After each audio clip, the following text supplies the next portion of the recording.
तर गेल्या 24 तासामध्ये मराठवाड्याला पावसानं चांगलंच झोडपलंय। मराठवाड्यातल्या बीड, लातूर, धाराशिव, हिंगोली जिल्ह्यामध्ये अतिवृष्टीची नोंद झाली आहे। यामुळे अनेक भागातलं जनजीवन विस्कळीत झालं।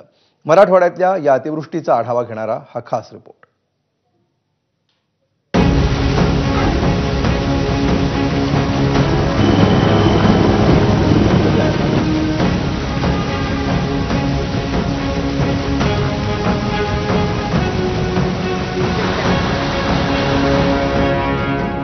ही दृश्य आहेत मराठवाड्यातल्या बीड, लातूर आणि धाराशिव मध्ये अतिवृष्टी झाली आणि इथलं जनजीवन विस्कळीत झालं।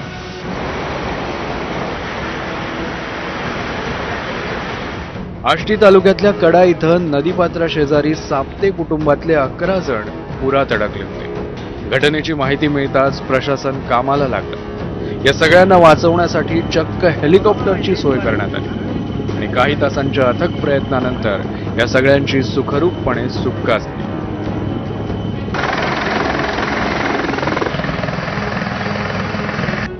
बीड जिल्ह्यात रविवारी रात्रीपासून मुसळधार पाऊस सुरू आहे। या पावसानं बीड, गेवराई, पाटोदा, शिरूर, अंबाजोगाई आणि आष्टी तालुक्यांना चांगलंच झोडपलंय। बीडमध्ये एकाच दिवसात तब्बल 72 मिलीमीटर पावसाची नोंद झाली।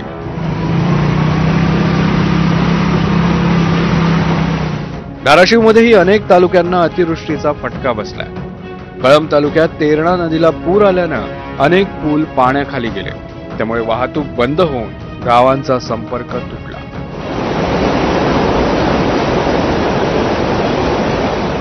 दुसरीकडे सीना कोळेगाव प्रकल्पाचे 6 दरवाजे उघडण्यात आले, त्यामुळे सीना नदीपात्रात मोठ्या प्रमाणात विसर्ग सुरू झाला। जिल्ह्यातल्या परंडा तालुक्यातील अनेक नदी नाले दुथडी भरून वाहू लागले।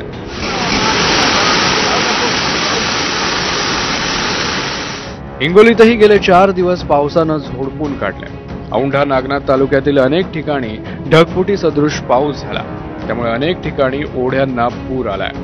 रस्ते पाण्याखाली गेलेत, तर या पावसामुळे शेतीलाही मोठा फटका बसलाय।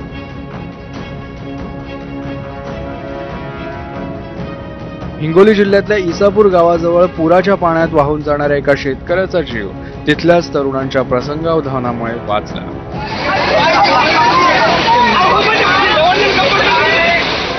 मराठवाड्यातल्या छत्रपती संभाजीनगर आणि लातूरातही अतिवृष्टीनं धुमाकूळ घातलाय। दरम्यान मराठवाड्यात हा पावसाचा जोर असाच सुरू राहणार असल्याचा अंदाज हवामान तज्ज्ञांनी व्यक्त केलाय। त्यामुळे या परिस्थितीमुळे प्रशासनानं नागरिकांना सतर्क राहण्याचं आवाहन केलंय। ब्युरो रिपोर्ट, एबीपी माझा।